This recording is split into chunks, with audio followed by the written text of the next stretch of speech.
Hello students, good morning to all. This video lecture is related with the direct and indirect development in insects. This is for the BSc second year student. Direct and indirect development, direct development means क्या होता है कि किसी भी तरह की कोई larval stages नहीं होती हैं डेवलपमेंट में।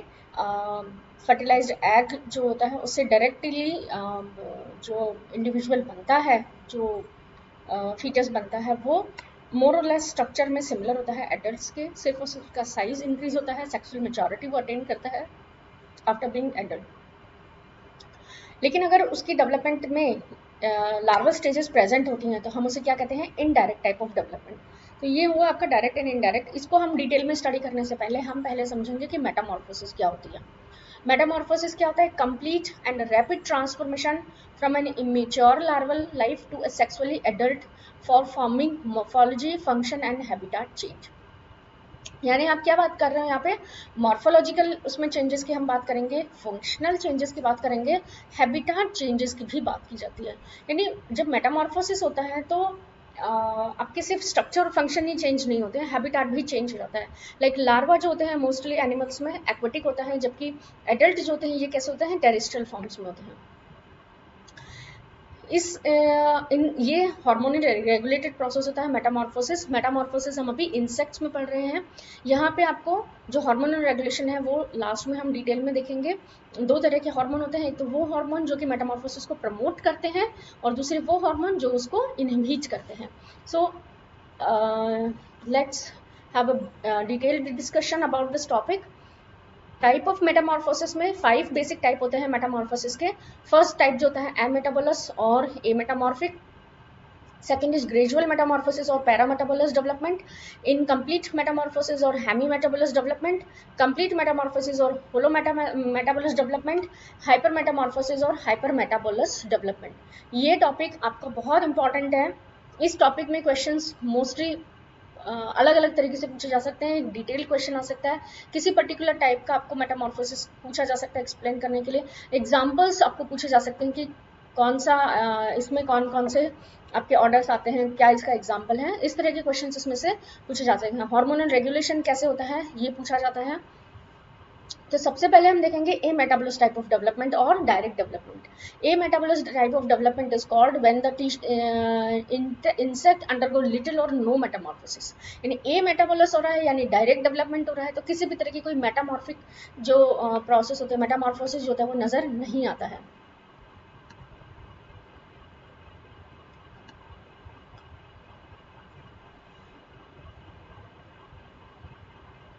ठीक है। Here youngs emerges from the egg resemble the adult in all respect except in size and sexual structure. It grows only in size by replacing old skin through a process called molting. ठीक है, तो यहाँ पे आप moulting process देखेंगे जिसमें एक stage जो होती है वो दूसरे स्टेज में जाती है। लाइक निम्फ स्टेज है, 1 nymph, second nymph, third nymph, इसी तरह से इंस्टार्स होते हैं यहाँ पे। तो इनमें क्या होता है, सिर्फ साइज बदलता है, साइज बड़ा होता है। दूसरा सेक्सुअल मेच्योरिटी जो होती है वो डेवलप होती है। इस तरह के प्रोसेस होते हैं जिसमें कि हम बहुत ज़्यादा चेंजेस देखने को नहीं मिलते हैं। तो इस तरह के डेवलपमेंट को हम क्या कहते हैं? A metabolous type of development.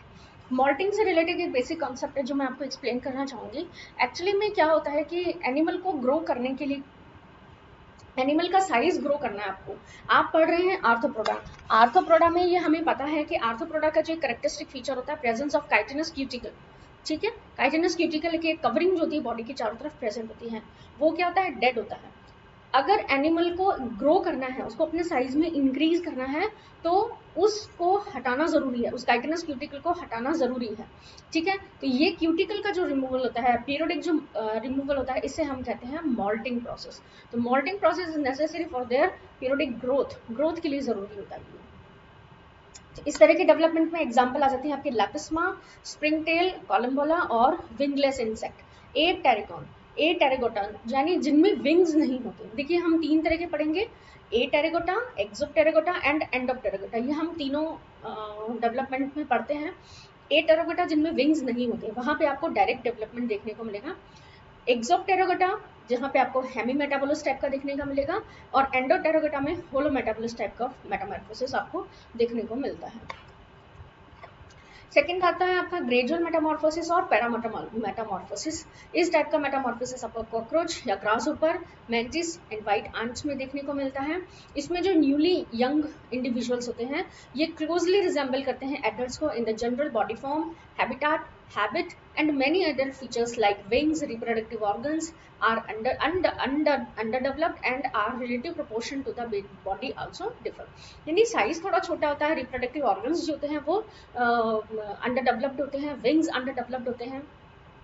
जैसे जैसे ये मेच्योर होते हैं इनमें क्या होगा, ये सारे प्रोसेस होते हैं वो डेवलप होते हैं। विंग्स का प्रॉपर डेवलपमेंट होता है, रिप्रोडक्टिव स्ट्रक्चर का डेवलपमेंट होता है। क्योंकि ये स्ट्रक्चर, ये जो मेटामॉर्फोसिस होता है बहुत ही ग्रेजुअल होता है, इसलिए हम इसे ग्रेजुअल मेटामॉर्फोसिस और पैरामेटामोलस टाइप ऑफ मेटामॉर्फोसिस कहते हैं। यंग्स जो होते हैं इनको हम क्या कहते हैं, निम्फ कहते हैं। एक निम्फ दूसरे निम्फ में कन्वर्ट होता है। जैसे जैसे कन्वर्जन बढ़ता है इनका साइज बढ़ता है, विंग्स का डेवलपमेंट बढ़ता है, सेक्सुअल जो ऑर्गन्स होते हैं उनका डेवलपमेंट बढ़ता है और उनका मेच्योरेशन स्टार्ट होता है। External genitalia also develop at each molt. These nymphs lead an independent life and attain adult form through several molts. This type of metamorphosis is called gradual metamorphosis or parametabolous development because the young undergoes slow but steady change in each mold attain the adult form. In each mold, the proportion of head gradually becomes smaller and abdomen become larger. तो धीरे धीरे आप ये सभी में देखेंगे, ये एक जनरल ट्रेंड है कि जब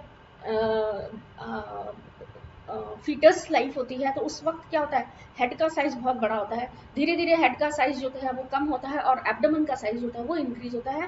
ह्यूमन्स में या मैमल्स में भी इसी तरह का प्रोसेस होता है।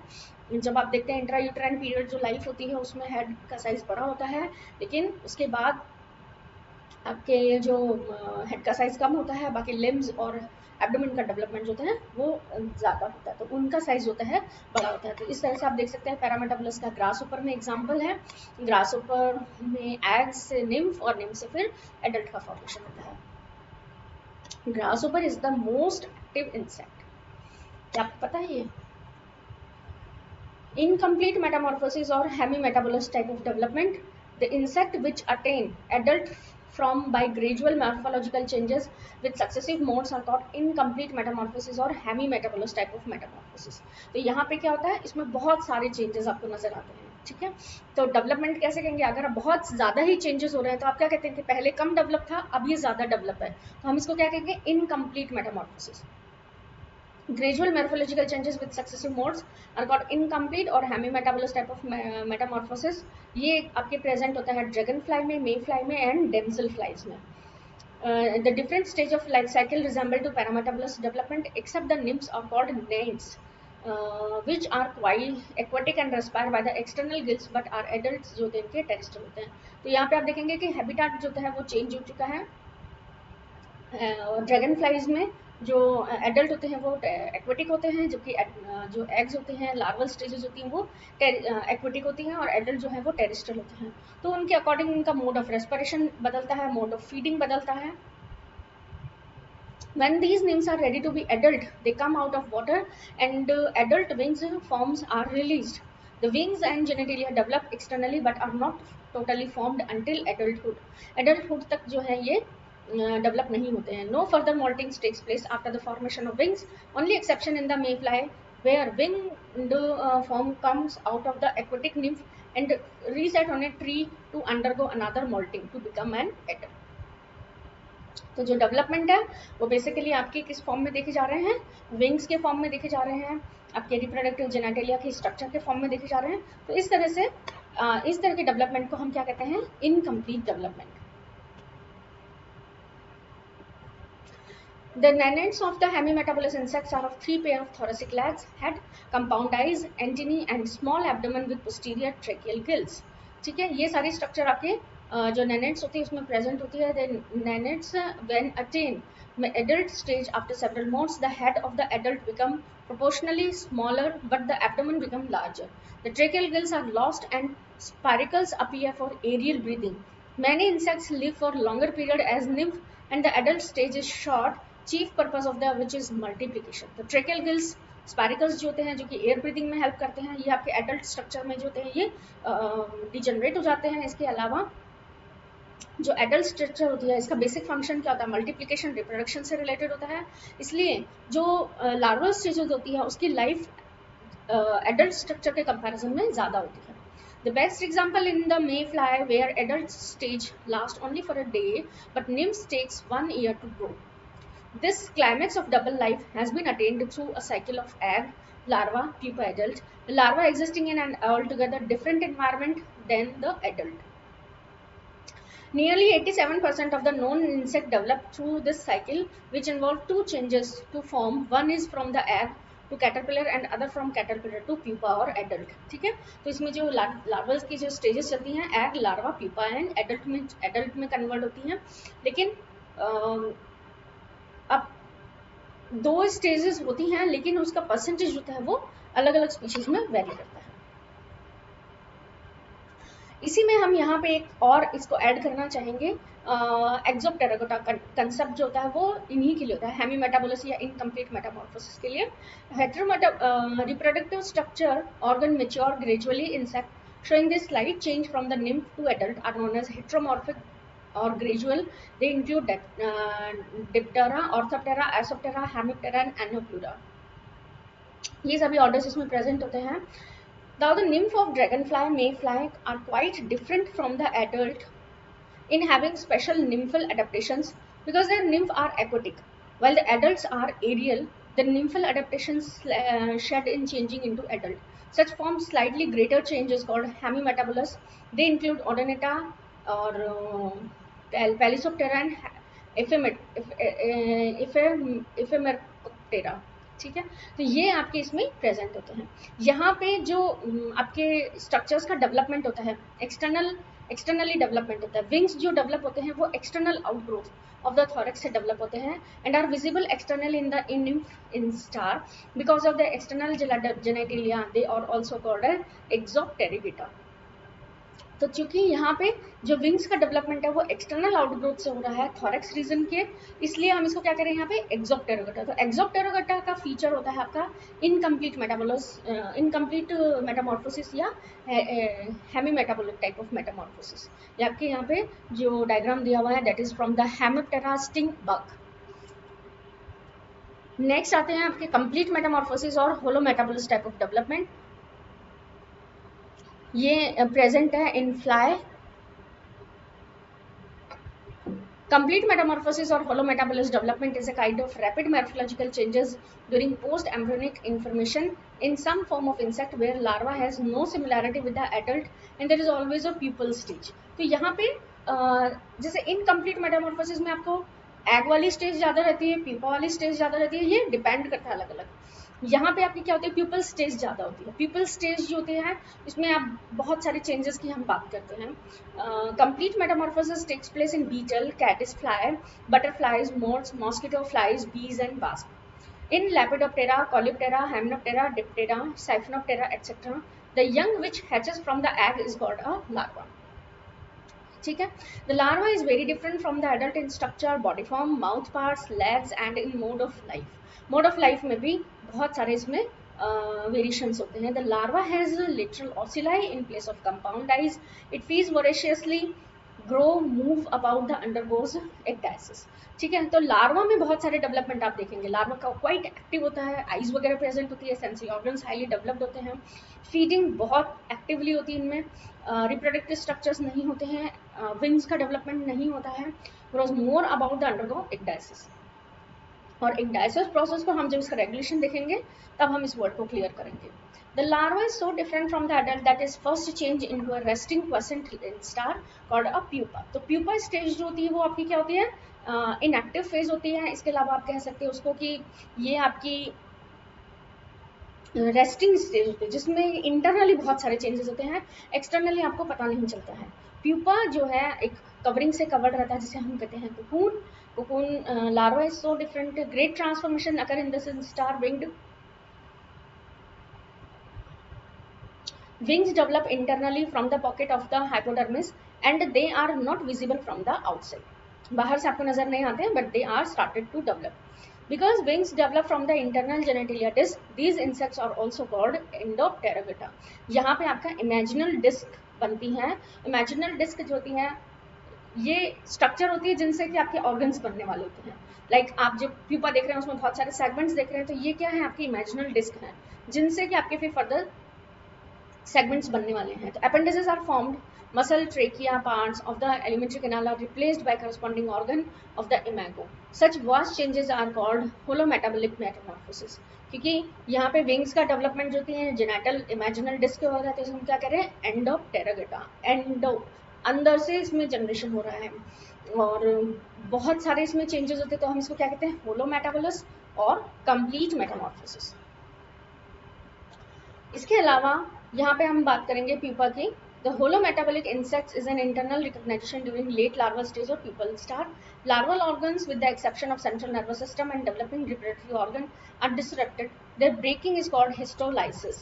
ठीक है, तो जो प्यूपल स्टेज होती है, जो कि आपको रेस्टिंग स्टेज नजर आती है, लेकिन इंटरनली इसमें बहुत सारी मेटाबॉलिक एक्टिविटीज रन कर रही होती हैं, और जो इसमें लार्वा के ऑर्गन्स होते हैं उनको हिस्टोलाइसिस किया जाता है, उनको ब्रेक किया जाता है और उनकी जगह पे दूसरे नए ऑर्गन्स का फॉर्मेशन किया जाता है जो कि एडल्ट स्ट्रक्चर को बनाने वाले होते हैं। तो जो पुराने ऑर्गन्स होते हैं उनका जो लाइसिस होता है उसको हम कहते हैं हिस्टोलाइसिस, और इस हिस्टोलाइसिस से एनर्जी रिलीज होती है जिसकी वजह से या जो प्रोडक्ट बनते हैं वो इनका फीडिंग मटेरियल होता है। तो एक्सटर्नली फीडिंग नहीं होती। आप देखिए लार्वा वोरेशियस फीडर होते हैं, लेकिन प्यूपा में कोई एक्टिविटी आपको नजर नहीं आती है। तो जो फीडिंग है, जो इनका फूड है या जो इनकी एनर्जी है, वो कहाँ से मिलती है, इस हिस्टोलाइसिस प्रोसेस से मिलती है। Building of new structures brought about by the growth centre called imaginal disc और buds. Imaginal discs are a group of formative cells which are set aside in the larva. They are rudiment of the future organ of the imago, and they form legs, mouth parts, internal organ, and wings. This process of formation of organ of an imago from imaginal disc inside the pupa is known as histogenesis, and it results in the formation of imago. तो इसमें आगे का जो formation होता है उसको हम कहते हैं हिस्टोजेनेसिस, हिस्टोलाइसिस, जिसमें आपने पुराने ऑर्गन्स को तोड़ा, ठीक है, एनर्जी ली, फूड मटेरियल लिया, नए ऑर्गन का फॉर्मेशन करे तो हम वर्ड यूज करते हैं जेनेसिस। तो this is known as histogenesis. Thus two post-embryonic process occur in all insects. The first is growth in the young and the second is metamorphosis, in both of which molting takes place. Both processes are controlled by the hormone of endocrine gland. Insect have two such endocrine gland. They are corpora collata and prothoracic gland. इसके बारे में हम देखेंगे अभी। ये हमने अलग अलग जो इंडिविजुअल है इंसेक्ट्स के, उसमें कौन कौन से लार्वा हैं। इन हाउस फ्लाई के लार्वा को हम क्या कहते हैं, मैगट। ये कैसे होते हैं, वर्म लाइक होते हैं, devoid of appendages, head is indistinct and with a pair of oral lobes and hooks. Beetle that belongs to order Coleoptera, इनके लार्वा को हम ग्रैब कहते हैं। The body of grub is thick and with thoracic legs and well developed head. They are usually sluggish in nature. In moth and butterfly Lepidoptera, the larva is known as caterpillar, which possesses a distinct head and with powerful mandibles and the three pair of jointed thoracic legs. The abdomen possesses 4, 5 or unjointed short abdominal legs, or also called pseudo legs or pro-legs. The caterpillar are often protective color and defensively shaped. Protective coloration means क्या होता है कि colour जो है वो इनका background से match होता है, जिसकी वजह से they can conceal themselves against the predator. These larvae eat voraciously and grow rapidly with several moltings. After some time, the larva is transformed into a stage called pupa. Again, these above mentioned larvae are also included under three category. तो यहाँ पे हम इसको बहुत ज़्यादा detail में नहीं ले रहे हैं, लार्वास की भी कैटेगरी है। आपको इतना समझना इनफ है कि आप लार्वा कौन कौन से हैं, जैसे हाउस फ्लाई के लार्वा को हम मैगट कह रहे हैं, बीटल का हम ग्रब कह रहे हैं, मॉथ और बटरफ्लाई के लार्वा को हम कैटरपिलर कहते हैं। कैसा इनका स्ट्रक्चर होता है, दिस इज ऑल। इतना आपके लिए काफी है। प्यूपा जो स्टेज होती है, that is the third stage in the life of holometabulous insects, are usually immobile, often remain within a protective covering from predator called cocoon. In the mosquito, pupa is very active but does not eat anything. Through the larval stage is considered as a quiescent stage, but it undergoes many internal changes. There are three types of pupa among the holometabulous insects. ये type है pupa के जिन्हें हमें नहीं देखना है इतना, it's not needed. Hypermetamorphosis or hypermetabolous development, it is a kind of metamorphosis in which there are 2 or 3 distinct types of larval insects different habit and structure are found in certain insects. तो अगर larvas के number ज़्यादा हो जाते हैं तो थोड़ा complicated हो जाता है, तो ये कहलाते हैं आपके हाइपर मेटामॉर्फोसिस और हाइपर मेटाबोलिक डेवलपमेंट। तो ये आपके प्रेजेंट होता है ब्लिस्टर्स में, ठीक है। ये आपके कुछ पिक्चर्स हैं जो कि आपके कंप्लीट और इनकम्प्लीट मेटामॉर्फोसिस को शो कर रही हैं। आप देखिए इनकम्प्लीट मेटामॉर्फोसिस में एग निम्फ एडल्ट है, जबकि कंप्लीट मेटामॉर्फोसिस में आपके egg larva pupa and adult present होता है। Complete metamorphosis refers to a type of insect development whose egg, larva, pupa, and adult stages differ greatly in morphology. Incomplete metamorphosis refers to a type of insect development where gradual changes occur in the insect during the development from egg to adult. Complete metamorphosis includes 4 stages: egg, larva, pupa, and adult, whereas incomplete metamorphosis includes egg, nymph, and adult. Consist of very active eating larva and inactive pupa. यहाँ पे आप कहेंगे कि nymph present होता है and जो कि miniature, that is the miniature form of adult. The exoskeleton of the insect is completely molded. यहाँ पे आप कहते हैं कि certain portion of the exoskeleton remain throughout the lifetime. Complete Metamorphosis जो होती हैं रिप्रोडक्टिवली सक्सेसफुल होती हैं, लेकिन यहाँ पे आप कहते हैं कि some of the former stages of the insects are reproductively successful. Occurs in wasp and fleas. यहाँ पे occurs in the termite, praying mantis and cockroach में प्रेजेंट होती हैं. ये आपका ए मेटाबोलस जिसमें आप कहते हैं pro nymph and adult. Heavy metabolous development जिसमें आप कहते हैं प्रो निम्फ. आप देखेंगे यहाँ पे कंसिस्टेंटली साइज इंक्रीज हो रहा है, ठीक है, विंग्स का डेवलपमेंट हो रहा है और रिप्रोडक्टिव ऑर्गन्स का डेवलपमेंट हो रहा है. लेकिन यहाँ पे आप क्या कह रहे हैं, किसी भी तरह के लार्वा प्यूपा जैसी स्टेज आपको नजर नहीं आती है. होलो मेटाबोलिस टाइप में आप क्या कहते हैं कि लार्वा है, लार्वा के अलग अलग इंस्टार प्रेजेंट हो सकते हैं and the number of instar are species specific. कितनी स्पीशीज में कितने इंस्टार होंगे ये हर एक स्पीशीज का एक फिक्स होता है, ठीक है. इसके बाद में प्यूपल स्टेज आती है जो कि हाईली इनएक्टिव होती है, एक्सटर्नली इंटरनली काफ़ी एक्टिविटी चल रही होती है इसमें. और फिर फर्दर जो होती है लास्ट स्टेज होती है वो एडल्ट स्ट्रक्चर आपको नजर आता है. Now comes to the regulation. Regulation किस तरह से हम यहाँ पे देखते हैं, तो यहाँ पे हार्मोनल रेगुलेशन प्रेजेंट होता है. 3 तरह के ऑर्गन्स होते हैं जो कि हार्मोनल रेगुलेशन से रिलेटेड है. ब्रेन का protocerebrum part, then prothoracic gland and corpora allata. तो ये पोर्शन होते हैं जो कि आपके इसके रेगुलेशन से रिलेटेड होते हैं. यहाँ पे आप देख सकते हैं कि ब्रेन के जो प्रोटोसेरिब्रम पार्ट है यहाँ पे कुछ न्यूरोसेक्रेटरी सेल्स प्रेजेंट होती हैं.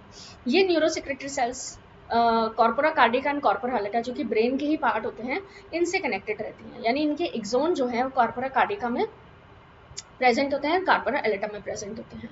कॉर्पोरा कार्डिका से ब्रेन हार्मोन रिलीज होता है, ठीक है. ये ब्रेन हार्मोन अफेक्ट करता है प्रोथोरेसिक ग्लैंड को जो कि ब्रेन से बाहर होती है, ठीक है. Prothoracic gland is not present in the brain. इसमें आपका 2 पार्ट होते हैं, कॉर्पोरा कार्डिका एंड कॉर्पोरा अलेटा. तो कॉर्पोरा कार्डिका से क्या होता है कि ब्रेन हार्मोन रिलीज होकर प्रोथोरेसिक ग्लैंड तक जाता है और वहां पे इसमें अपना इफेक्ट शो करता है. कॉर्पोरा अलेटा में इसके एक्सोन्स प्रेजेंट होते हैं न्यूरोसेक्रेटरी सेल्स के, और यहाँ से एक हार्मोन निकलता है that is known as juvenile hormone. Prothoracic gland hormone secrete करती है that is known as ecdysone. Ecdysone hormone is a moulting hormone. यानी मॉल्टिंग हार्मोन क्या करता है, आपके मेटामॉर्फोसिस को रन करवाएगा. लार्वा से प्यूपा, प्यूपा से एडल्ट का फॉर्मेशन होगा. तो जो इक्डायसिन हार्मोन होता है यानी प्रोथोरेसिक ग्लैंड होती है मेटामॉर्फोसिस के लिए रिस्पॉन्सिबल होती है. Whereas corpora allata secrete juvenile hormone and this hormone is responsible for maintaining the juvenile stage. यानी ये आपका मेटामॉर्फोसिस को इनहिबिट करेगा, मेटामॉर्फोसिस को नहीं होने देगा और उसको आपका लार्वल स्टेज में ही मेंटेन करके रखेगा. तो जब जुवेनाइल हार्मोन का अमाउंट कम होगा और आपके इक्डायसिन हार्मोन का अमाउंट ज़्यादा होगा तभी आपका मेटामॉर्फोसिस रन करेगा. कंप्लीट मेटामॉर्फोसिस होगा या इनकम्प्लीट मेटामॉर्फोसिस होगा वो इन हार्मोन्स के रेशियो पे डिपेंड करता है. तो हम यहाँ पे देखते हैं कि प्रोटोसेरिब्रम ब्रेन का जो पार्ट होता है यहाँ पे जो हार्मोन निकलता है that is known as prothoracicotropic hormone और brain hormone and it that activates prothoracic gland which in turn produce moulting hormone ecdysone. ठीक है.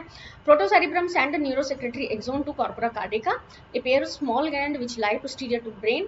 Prothoracic hormone passes to corpora cardiaca along the axon where it is released to the blood. Prothoracic gland, there are a pair of glands located in the prothoracic region. They are called Moulting glands or ecdysoid glands.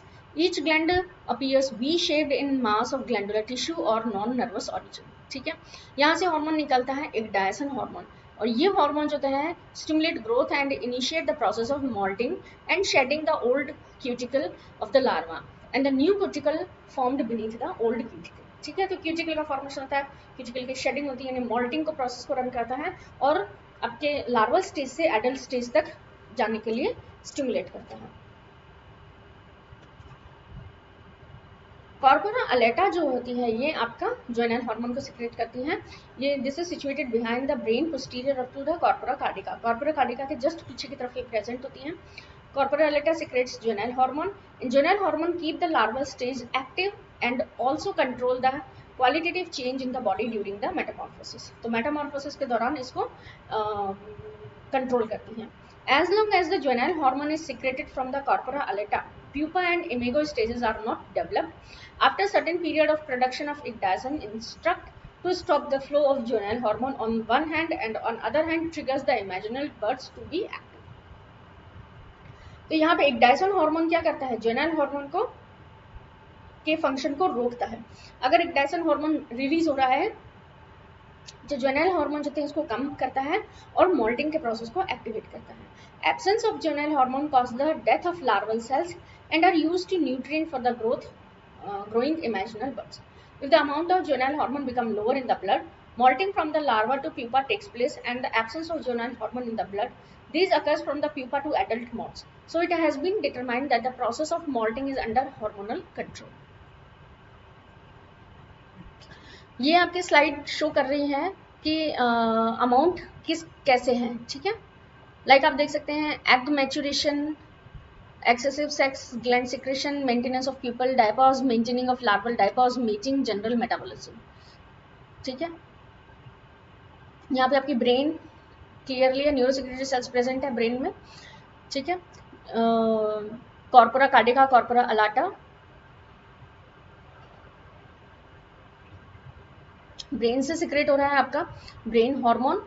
Corpora allata secrete कर रहे हैं आपके juvenile hormone, and जो brain hormone होता है it activates prothoracicotropic hormone. प्रोथोरेकोट्रोपिक hormone prothoracic gland को activate करता है।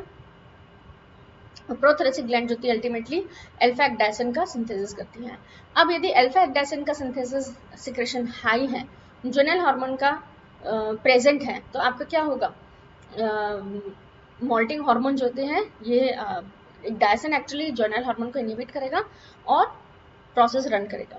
अगर ecdysone हार्मोन का लेवल कम है और जुवेनाइल हार्मोन एब्सेंट है तो भी प्रोसेस रन करेगा। Fifth stage of larva, ecdysone hormone level high है और आपका जुवेनाइल हार्मोन प्रेजेंट है तो इस तरह से प्रोसेस रन करेगा। और अगर आपका जुवेनाइल हार्मोन एब्सेंट है तो ये प्रोसेस होती है वो हाईली स्पीड से होगा और एडल्ट का फॉर्मेशन होगा। This slide again showing the hormonal regulation. यहाँ पे आप देख सकते हैं प्रोथोरेसिक ग्लैंड जो होती है ये moulting signal ecdysone hormone 20 hydroxy ecdysone में कन्वर्ट होता है, जो कि इसका एक एक्टिव फॉर्म है। ecdysone की एक्टिव फॉर्म जो होती है 20 हाइड्रोक्सी ecdysone होती है, उसमें कन्वर्ट होता है। And this 20 hydroxy ecdysone hormone जो है ये protein synthesis and adult structure को एक्टिवेट करता है, तो एडल्ट फॉर्मेशन होता है, ठीक है। तो 20 हाइड्रोक्सी ecdysone हार्मोन सिर्फ अगर यही हार्मोन है तो क्या होगा, एडल्ट जो प्रोटीन्स होती हैं उनका सिंथेसिस होता है और एडल्ट स्ट्रक्चर बनती है। लेकिन अगर ecdysone हार्मोन और आपका जुवेनाइल हार्मोन दोनों का कंबाइंड इफेक्ट है तो प्यूपल स्ट्रक्चर बनती है, और सिर्फ अगर आपके जुवेनाइल हार्मोन एक्टिवेट है तो लार्वल स्ट्रक्चर वाली प्रोटीन्स का सिंथेसिस होता है। So this is all about the direct and indirect development in insects. I hope यह टॉपिक आपको क्लियर हुआ होगा। Thank you.